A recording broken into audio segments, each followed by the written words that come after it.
Hi, good day everyone. This is Coach Sam once again from Sam FX Trading Academy, and ang paksa na ating pag-usapan ngayon ay isa pong napakaganda pong topic. This is the first step kung paano po kayo mag-engage at kung paano kayo magsimula sa forex trading, mga boss. Okay? So ito po yung ating pag-usapan ngayon. So unang-una, ang ibigay ko po sa inyo is kung paano po gumawa ng account dito sa Forex, sa Xnest na broker.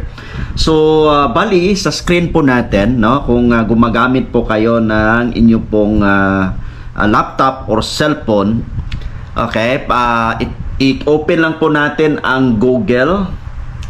And then, pagkatapos na ma-open po natin ang Google is, ang next na gawin natin, mga boss, is okay, paki-open po sa Google po ninyo.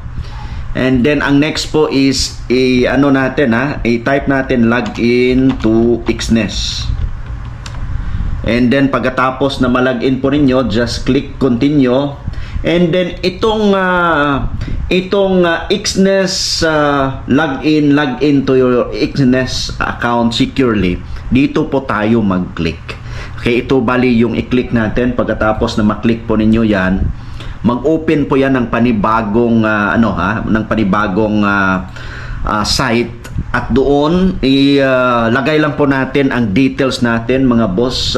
Ito, yun, yan.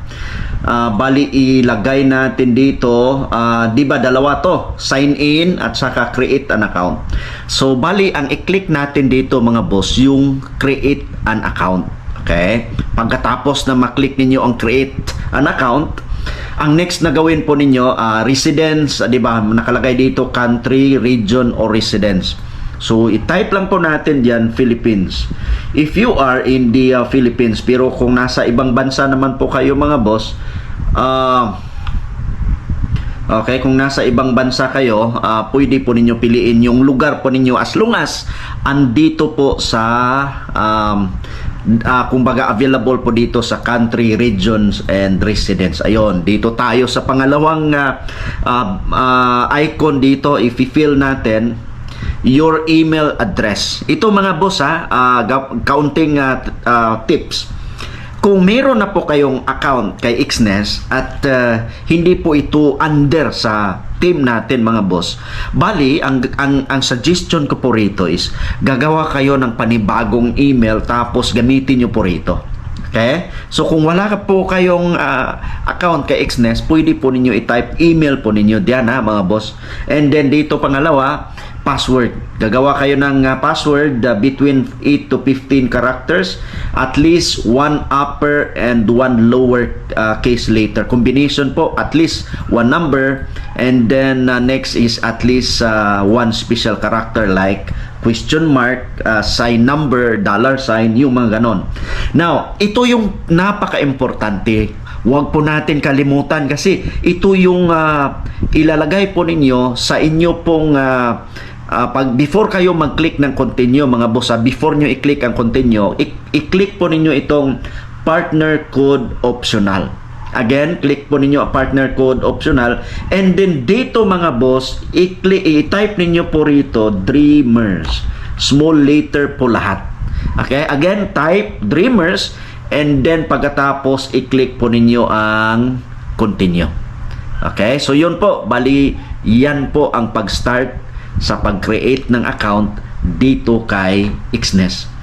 Just for example, boss, try natin,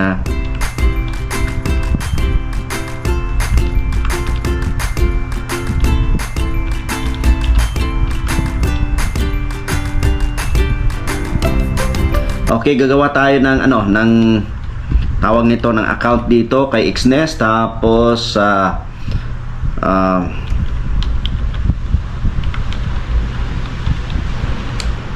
ayan, pagkatapos for example, ito po yung ginawa natin. Okay?